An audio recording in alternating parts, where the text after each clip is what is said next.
Now the Tyrant Beastie is doing something interesting. It's doing something that I've never seen deliberately done before, and that it's an aluminum frame set that they intentionally made with thicker walled tubing to make it more durable and also make it heavier, but also supposedly make it more comfortable. Sal was telling me, he's the one who designed this bike, that so it's still butted, but the thinnest part of the Beastie tubing is the thickest part of like a straight gauge aluminum tube frame set, but then it's butted thicker at the ends to give it even more strength. Because if you've ever ridden an aluminum bike, a lot of aluminum bikes, they try to be as light as possible for the money, but that gives them like this very jittery, fragile ride quality, which not a lot of people, including myself, don't really like. So I was saying, probably because of the additional thickness in the tubing, this is the most comfortable aluminum bike he's ever ridden, and I'm more than happy to put that to the test. But the main concern for the Beastie in making it intentionally with thicker tubing was that aluminum bikes aren't very bomb-proof. They're not very street-worthy a lot of times, and they can dent easily. Like, there's a joke that aluminum bikes are like a Coke can. Like, if you drop it the wrong way, it's going to dent easily. If somebody else locks the bike against it, it's going to dent.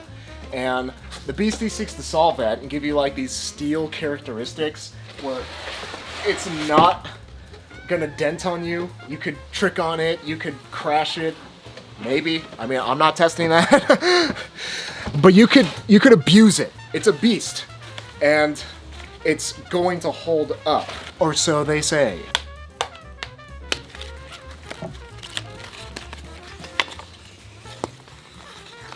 Bike's social security number?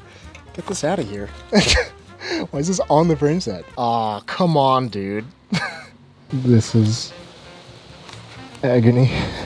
Hey, Tyrant, maybe tell the factory not to put barcodes on the bike because people don't like it when it feels like they bought their bike from Costco. That was some nice hourglass seat stays. I should stop violating this bike, I'm sorry. Oh, made in Taiwan. Just like Chloe. Oh, it's one of those stickers too. No.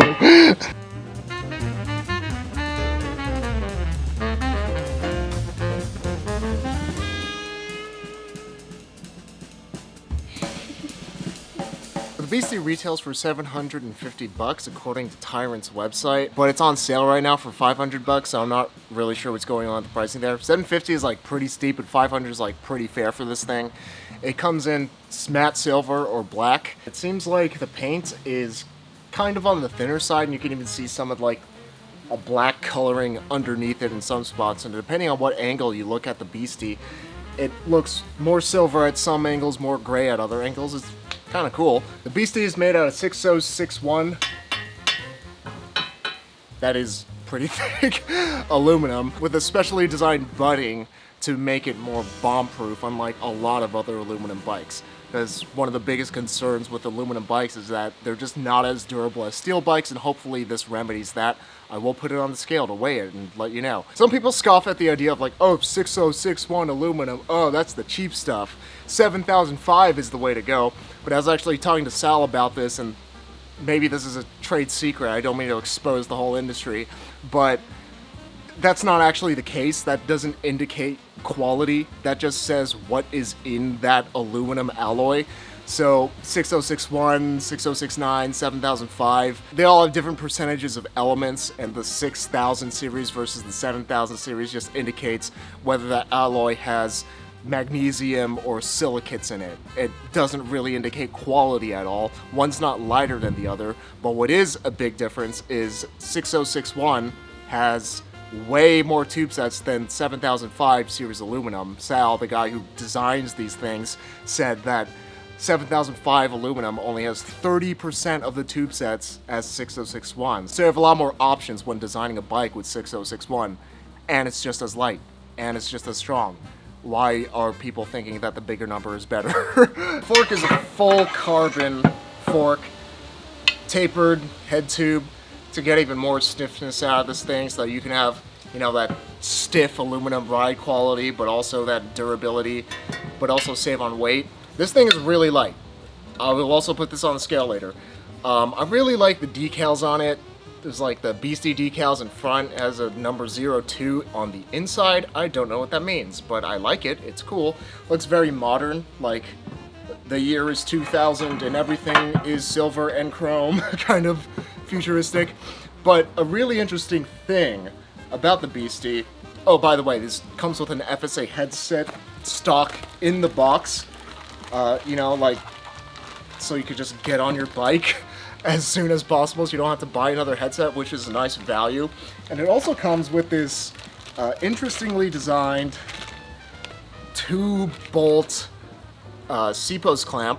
Compression plug for the carbon fork is also included in the box. But with the tubing and intentionally making it thicker, Tyrant says that they were able to do this tubing profile but only make it 14% heavier, and it supposedly makes it more comfortable to ride, especially for an aluminum bike, while also making it a lot more street-worthy and bomb-proof. Another interesting thing about the Beastie, it has internal cable routing. You don't really see this a lot on aluminum fixed gear bikes because, I mean, a lot of riders aren't riding brakes, and a lot of riders don't like the look of internal routing or cable guides, but it's nice that they only put it on the non-drive side so that when you take all your pictures, you can't even see it.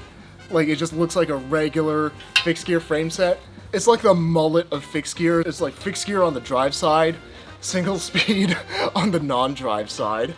And they do come with these blanks so that you can cover it up if you don't want to use brakes like me. Sal was saying that they made this decision because their customers in Japan pressured them into making internal cable routing because, one, having cable guides is kind of ugly and exposed cabling.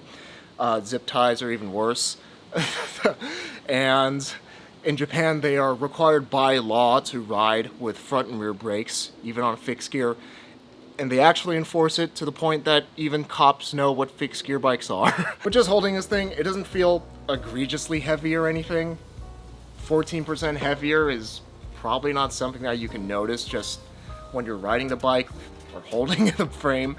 But the tubing is pretty large diameter.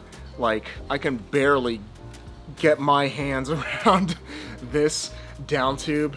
I expect it to be pretty stiff. Especially considering that I ride like lightweight steel supple bikes. Something I am noticing is that there are some few imperfections in the paint on the non-drive side. Seat stay, there's like a little dot where it looks like something touched it while the paint was still wet. Not a huge deal. It's something that doesn't bother me because I'm gonna bang this thing up anyway and it's gonna get scraped and scuffed. But that is something to consider for the quality control. I'm really digging these hourglass seat stays. There's just something about like the gentle curve of like these S-bend stays that just, whoo. I'm just gonna leave it at that. If you do want to run brakes, you don't have to take these blanks out completely. They come with other blanks that you can put in, but they have holes in them so that you can run a cable line through it. So these holes are pretty big. I anticipate that it would be pretty easy to just fish a cable through there, and so you don't have to like fish around inside the top tube for hours on end trying to get it through whenever you want to change your cables or set up for brakes. So that just seems like a really nice idea for working on these bikes because you're not seeing it. No one's shooting this side of the bike. Everyone's looking at this side of the bike where you can't even see it. Some other imperfections I'm noticing, there's a couple of scuffs on the non-drive side. Dropout, again, not a big deal for me because this thing's meant to be banged up anyway.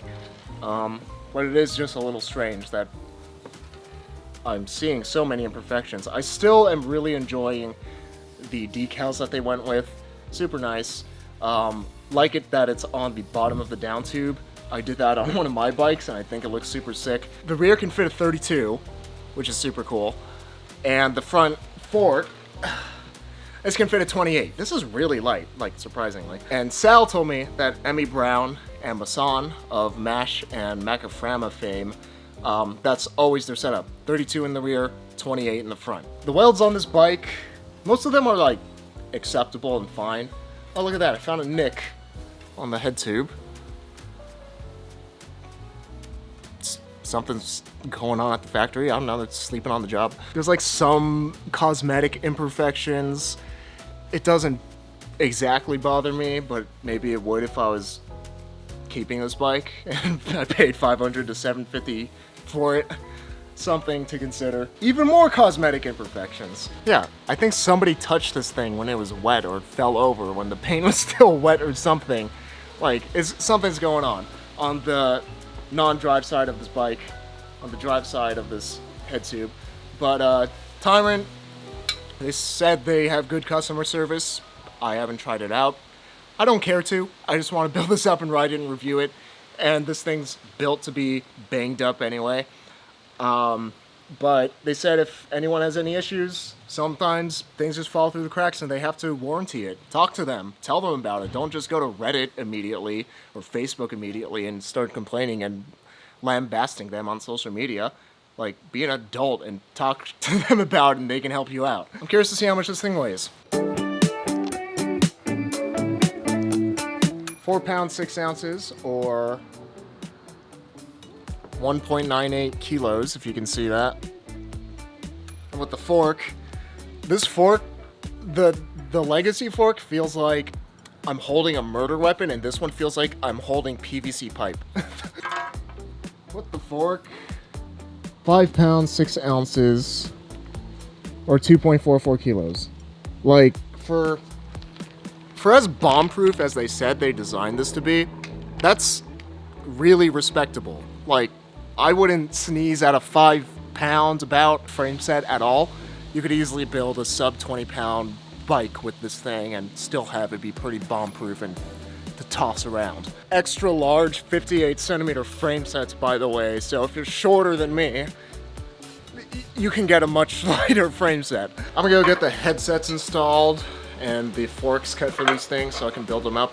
Be sure to subscribe, hit the bell icon so you can watch the build-up of these bikes, and check out the full review when it's out. But if you want to learn more about my personal bike, you're in luck because this video is sponsored by Wabi Cycles. Now I've got a question for you. Why do you ride bikes? Why does anybody ride bikes? And the answer is because it's fun. And why do I ride my bike a Wabi Special?